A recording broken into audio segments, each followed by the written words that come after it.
Hello बच्चों, let's read the following question. Mention some properties of cross product. Question में cross product की कुछ properties explain करने को बोला है. So first of all we will talk about the key concept used in the question. इस question में क्या key concept use हो रहा है. Cross product की बात करें so first of all we will see that what the cross product is. Cross product. अब जो क्रॉस प्रोडक्ट होता है टू वेक्टर्स का, मान लो हमने वेक्टर्स कंसिडर किए ए वेक्टर एंड बी वेक्टर. तो जब हम ए वेक्टर एंड बी वेक्टर का क्रॉस प्रोडक्ट करते हैं तो उसका जो मैग्नीट्यूड है वो इक्वल होता है magnitude of A vector into magnitude of B vector into sine of angle between them. Theta क्या रिप्रेजेंट करता है? थीटा एंगल है between A vector and B vector. Angle between vectors. अब मान लो ए वेक्टर जो है वो इस डायरेक्शन में है एंड बी वेक्टर जो है वो इस डायरेक्शन में है, तो इन दोनों के बिटवीन जो एंगल है यहाँ पे वो क्या है? थीटा होगा. तो ऐसे हम क्रॉस प्रोडक्ट लिखते हैं. Now we will talk about the properties of cross product. Properties of cross product. Cross product की कुछ प्रॉपर्टीज. फर्स्ट ऑफ ऑल इसकी सबसे पहली प्रॉपर्टी क्या है कि जब हम टू वेक्टर्स का क्रॉस प्रोडक्ट करते हैं तो जो आंसर होता है वो वेक्टर होता है. ए वेक्टर को जब हम बी वेक्टर के साथ क्रॉस प्रोडक्ट करेंगे तो उसका आंसर क्या होगा? सी वेक्टर, सम वेक्टर होगा. वेक्टर प्रोडक्ट का जो रिजल्ट आता है that is also a vector. जैसे मान लो ए वेक्टर जो है वो हमारे पास कितना है? 2i कैप है एंड जो बी वेक्टर है वो हमारे पास कितना है? इसको हम 3j कैप कंसिडर कर लेते हैं.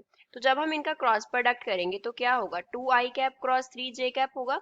अब 2 3 से मल्टीप्लाई होकर 6 देगा, साथ में क्या हो जाएगा? i cap cross j cap हो जाएगा. i एंड j को जब हम i cap and j cap का जब हम क्रॉस प्रोडक्ट करते हैं तो क्या आता है? k cap. सो यहाँ पे आ जाएगा 6k कैप. अब a वेक्टर क्या था? एक वेक्टर था. b क्या था? एक वेक्टर था. एंड जो इनका रिजल्ट आया that is C vector, this is also a vector. तो वेक्टर प्रोडक्ट का जो रिजल्ट है वो हमेशा क्या होता है? वेक्टर होता है. सेकंड, जो वेक्टर प्रोडक्ट है वो नॉन कम्यूटेटिव होता है. नॉन कम्यूटेटिव का मीन्स क्या है कि अगर हम ए वेक्टर का क्रॉस कर रहे हैं बी वेक्टर के साथ तो वो इक्वल नहीं होगा जब हम बी वेक्टर का क्रॉस करेंगे ए वेक्टर के साथ. जैसे हमने अब एग्जाम्पल लिया, जब हम ए को क्या मान लेते हैं? ए वेक्टर को तो हमने कंसिडर कर लिया 2i कैप, बी वेक्टर को कंसिडर कर लेते हैं 3j कैप. तो जब हमने इनका क्रॉस प्रोडक्ट किया था ए वेक्टर क्रॉस बी वेक्टर तो वो हमारे पास कितना आया? 6k कैप आया. अब B vector cross A vector निकालते हैं, B vector cross A vector. तो यहाँ से क्या लिखेंगे? पहले बी वेक्टर है तो पहले 3j कैप होगा, बाद में क्या आएगा? 2i कैप आएगा. अगेन 2 इंटू 3 हमारे पास 6 होगा, बट अब साथ में क्या आ रहा है? j cap cross i cap आ रहा है and j cap cross i cap minus k cap होता है, तो यहाँ पे आ जाएगा माइनस 6k कैप.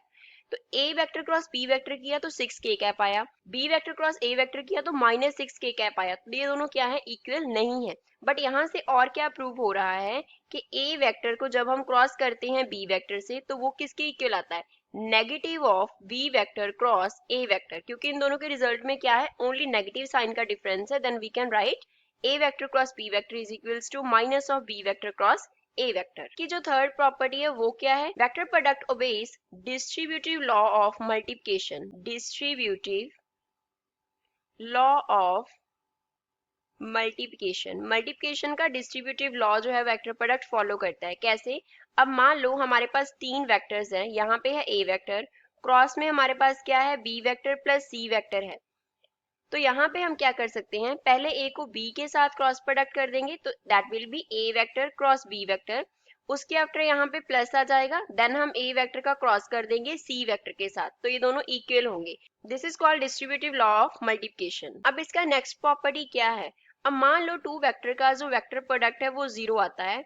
जब टू वेक्टर्स का वेक्टर प्रोडक्ट जो है वो जीरो के इक्वल हो that means the vectors are parallel. Vectors क्या होंगे? पैरेलल होंगे. अब ये कैसे होता है? टू वेक्टर्स कौन से हैं? मान लो ए वेक्टर है एंड दूसरा क्या है? बी वेक्टर है. इनका जब हमने वेक्टर प्रोडक्ट निकाला तो हमने कैसे लिखा था? ए वेक्टर का मैग्नीट्यूड इंटू बी वेक्टर का magnitude into sine of angle between them. अब यहाँ पे ये वेक्टर प्रोडक्ट जो है वो जीरो के इक्वल आ रहा है, तो A vector cross B vector जो है वो किसके इक्वल आ गया? जीरो के इक्वल आ गया.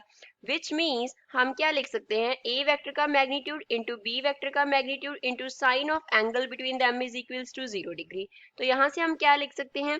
That sine theta will be equals to 0। तो साइन थीटा 0 कब होता है? 0 डिग्री पे। Sine theta is 0 at 0 degree. So sine 0 degree के इक्वल आ गया, तो यहाँ से थीटा क्या आ गया? 0 डिग्री आ गया।